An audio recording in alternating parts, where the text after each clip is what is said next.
Chapter 5. As each day passed, I would learn, in our talk, something about the little prince's planet, his departure from it, his journey. The information would come very slowly, as it might chance to fall from his thoughts. It was in this way that I heard, on the third day, about the catastrophe of the baobabs. This time, once more, I had the sheep to thank for it. For the little prince asked me abruptly, as if seized by a grave doubt, "It is true, isn't it, that sheep eat little bushes?" "Yes, that is true." "Ah, I am glad." I did not understand why it was so important that sheep should eat little bushes. But the little prince added, "Then it follows that they also eat baobabs?" I pointed out to the little prince that baobabs were not little bushes, but, on the contrary, trees as big as castles.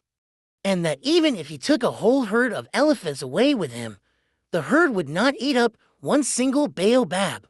The idea of the herd of elephants made the little prince laugh. "We would have to put them one on top of the other," he said, but he made a wise comment. "Before they grow so big, the baobabs start out by being little." "That is strictly correct," I said. "But why do you want the sheep to eat the little baobabs?" He answered me at once, "Oh, come, as if he were speaking of something that was self-evident. And I was obliged to make a great mental effort to solve this problem, without any assistance. Indeed, as I learned, there were on the planet where the little prince lived, as on all planets, good plants and bad plants. In consequence, there were good seeds from good plants and bad seeds from bad plants. But seeds are invisible. They sleep deep in the heart of the earth's darkness, until someone among them is seized with the desire to awaken. Then this little seed will stretch itself and begin, timidly at first, to push a charming little sprig inoffensively upward toward the sun. If it is only a sprout of radish or the sprig of a rosebush, one would let it grow wherever it might wish. But when it is a bad plant, one must destroy it as soon as possible, the very first instant that one recognizes it. Now there were some terrible seeds on the planet that was the home of the little prince. And these were the seeds of the baobab. The soil of that planet was infested with them. A baobab is something you will never be able to get rid of if you attend to it too late. It spreads over the entire planet. It bores clear through it with its roots.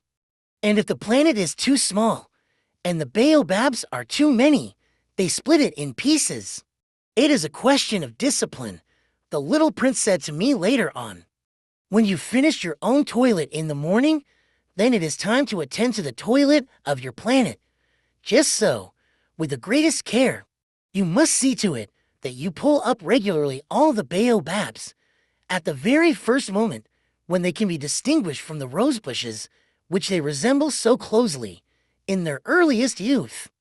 It is very tedious work, the little prince added, but very easy. And one day, he said to me, "You ought to make a beautiful drawing, so that the children where you live can see exactly how all this is. That would be very useful to them if they were to travel someday. Sometimes," he added, "there is no harm in putting off a piece of work until another day. But when it is a matter of baobabs, that always means a catastrophe. I knew a planet that was inhabited by a lazy man. He neglected 3 little bush ... So, as the little prince described it to me, I have made a drawing of that planet. I do not much like to take the tone of a moralist, but the danger of the baobabs is so little understood, and such considerable risks would be run by anyone who might get lost on an asteroid, that for once I am breaking through my reserve. Children, I say plainly, watch out for the baobabs. My friends, like myself, have been skirting this danger for a long time, without ever knowing it. And so it is for them that I have worked so hard over this drawing. The lesson which I pass on by this means is worth all the trouble it has cost me. Perhaps you will ask me, why are there no other drawing in this book as magnificent And impressive is this drawing of the baobabs. The reply is simple.